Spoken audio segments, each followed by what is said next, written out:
宝马 B48 TU 发动机烧机油的真正原因是什么？我们来看一下我们现在拿烟雾测冷仪测到的这个废气单循环的这个管子，它是不是在出烟？我们只要给一点点压力，它就出烟，证明这个压力阀的这个膜片已经坏掉了。我们再看一下这个加油回的这个边缘，它是不是有点油乎乎的？这辆车就是你给它保养，给它洗干净，它跑了一个保养周期之后，它还是会漏。这个就是里面压力太大了，导致往外喷油。这是一辆宝马 330i， 我们这个烧机油出现 330i 高功率发动机更容易出现，因为它的压力更大。这辆车才25000公里，有些人说了，在质保期内为什么不去4S店质保呢？问题是现在是质保不了，4S店说没有问题。我们来看一下这个火花塞，这个火花塞1、2缸上面有油很严重，但是3、4缸就没有什么油，这个就是典型的气门室盖坏了。就我们宝马 B48 TU 发动机是有一批气门室盖有问题，但后期都改进了。宝马 B48 TU 发动机从22年3月份以后都是改进款的，就不会再烧机油了。这个烧机油大多数都是气门室盖的问题。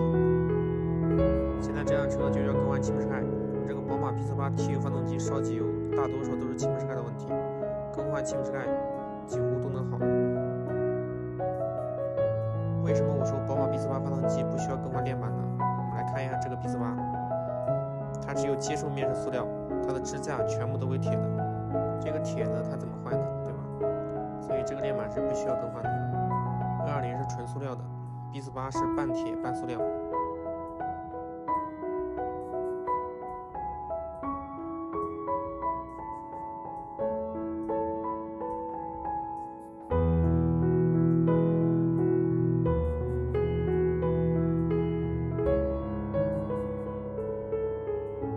看一下我们这个气门室盖跟我们新定的气门室盖有什么区别呢？注意哈，我们看一下，我们这边这个废气阀，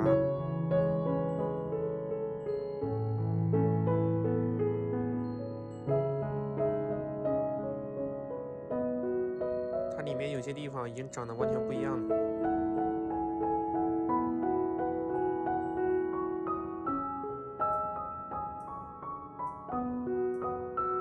看一下我们这个压力阀的这个回归弹簧，这是我们旧的气门室盖，我们什么都看不见，但是我们新的能直接看到弹簧，这就是区别之处。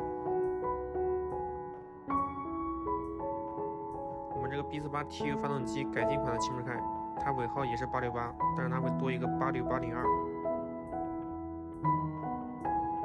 这个是我们旧的气门室盖的零件号码，所以我们一定要记住，如果更换气门室盖，一定要换改进款的，不要换跟以前一样的。